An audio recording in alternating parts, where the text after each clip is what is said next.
Պատկերացրեք մի մարդու, ում մի ամբողջ պետություն փառաբանում էր որպես պատերազմի հերոս, որպես ավիացիայի մարշալ, իսկ հետո նույն այդ պետությունը նրան դավաճանի պիտակ է կպցնում ու գնդակահարում։ Այսօրվա մեր պատմությունը ոչ միայն փառքի ու ողբերգության մասին է, այլև մի անհավանական գաղտնիքի, որը թաքնված էր հենց նրա անվան հետևում։ Ահա սա է նրա կյանքի մեծագույն հանելուկը։ Մի կողմում ունենք Սերգեյ Խուջակովին, խորհրդային միության հերոս, ավիացիային մարշալ, իսկ մյուս կողմում Արմենակ Խամփերյանցին, Արցախի մի փոքրիկ գյուղի զավակին։ Հիմա հարց է առաջանում. ինչպես եւ որ ամենակարևորն է, ինչու էր նա ստիպված ապրել երկու տարբեր անուններով, հասնելով իշխանության բարձունքներին։ Դե ինչ, եկեք գնանք ամենասկզբը, ոչ թե մարշալի շքեղ համազգեստի մոտ, այլ Արցախի մեծ թաղեր գյուղ։ Եկեք հետևենք, թե ինչպես Արմենակ Խամփերյանց անունով մի տղա անցավ մի անհավանական ճանապարհ, դառնալով Կարմիր բանակի ամենաազդեցիկ հրամանատարներից մեկը։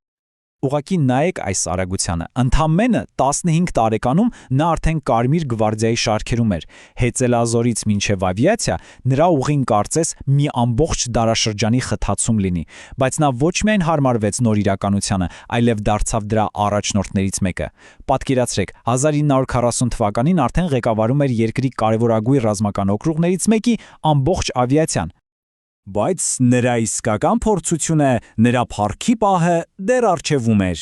Երբ սկսվեց երկրորդ համաշխարհայինը, կամ ինչպես ասում էին հայրենական մեծ պատերազմը, Խուդյակովը դարձավ ոչ թե ուղակի մասնակից, այլ խորհրդային օդային հաղթանակների գլխավոր ճարտարապետներից մեկը։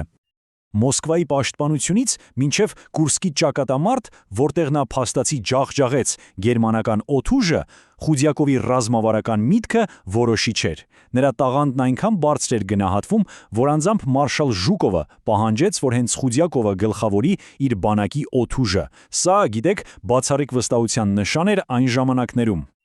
Իսկ նրա հեղինակությունը վաղուց դուրս էր եկել խորհրդային միության սահմաններից։ Պատկերացրեք Յալթայի կոնֆերանսն է, Ստալինը, Չերչիլը, Ռուզվելտը ու նրանց կողքին Խուդյակովը, ով ապշեցնում է ամերիկացի ու բրիտանացի գեներալներին դաշնակիցների ավիացիայի մասին իր խորը գիտելիքներով։ Ստալինը շատ լավ գիտեր, թե ում էր բերել իր հետ, նա աշխարհին ցույց էր տալիս իր լավագույն կադրին։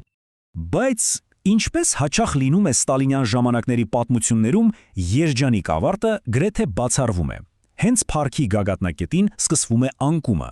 Ու ամեն ինչ որոշվում է մի ճակատագրական առճակատման արդյունքում, որը տեղի ունեցավ ոչ թե ռազմի դաշտում, այլ Կրեմլի լուռ պատերի ներսում։ Հարցն իսկապես տեղին է. ինչը կարող է կործանել ազգային հերոսին, երբ նա իր հզորության գագաթնակետին է, պարզվում է ոչ թե թշնամու գնդակը, այլ սեփական առաջնորդի մի սառը հայացքը։ Նրա անկման պատճառը ռազմական սխալը չէր,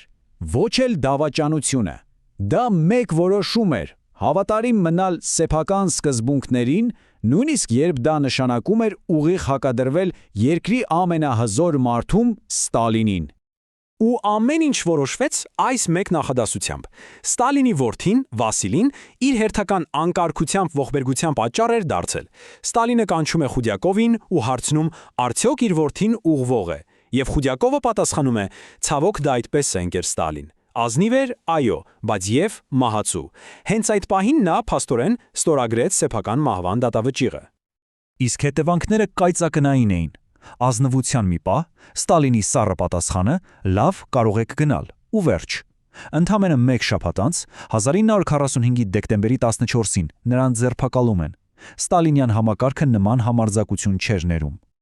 Հարցաքննությունը վարում էր ոչ ավել ոչ պակաս, անձամբ Լավրենտի Բերյան, համակարգի գլխավոր դահիճը։ Մեղադրանքները իհարկե շինծու էին, իբր թաքցրել է իր ծագումը, իբր լրտեսել է թշնամու օգտին։ Բայց մարշալը չի կոտրվում։ Նրա վերջին պատասխանը ես այլևս ձեր հարցերին չեմ պատասխանելու, ոչ թե խոստովանություն էր, այլ արժանապատվության վերջին հզոր դրսևորումը։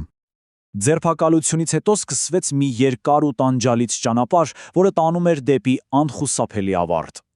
Բայց գիտեք, նրա մահից հետո սկսվեց մի ուրիշ պայքար, նրա անունն ու պատիվը վերականգնելու համար։ Եվ այստեղ մենք նորից հասնում ենք գլխավոր հարցին, իսկ ով էր նա իրականում։ 4.5 տարի։ Ուղղակի մտածեք այս թվի մասին։ Այսքան տևեցին նրա տառապանքներն ու հարցաքննությունները, մինչև 1950 թվականի ապրիլի 18-ի գնդակահարությունը։ Տեսեք, թե պետական մեքենան որքան արագ էր կործանում ու որքան դանդաղ էր ընդունում սեփական սխալները։ Նրանք գնդակահարեցին 1950-ին, արդարացրին միայն 6 տարի անց 1956-ին, Ստալինի մահից հետո, իսկ Մարշալի կոչումը վերադարձրին միայն 1965-ին։ Տասնամյակներ պահանջվեցին վերականգնելու այն, ինչ ոչնչացվել էր մեկ օրում։ Եվ այսպես, վերադառնանք ամենասկզբին։ Իր ծագումը թաքցնելը դարձավ նրան մեղադրելու պատրվակներից մեկը։ Բայց իսկապես ինչու էր Արմենակ Խամփերյանցը ի սկզբանե դարձել Սերգեյ Խուդյակով։ Սա էր ամենամեծ առեղծվածը։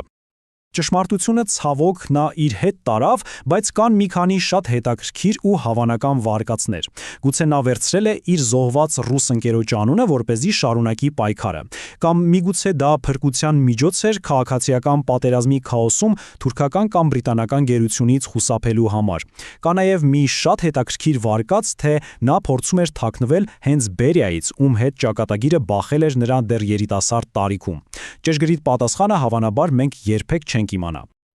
Դե ինչ,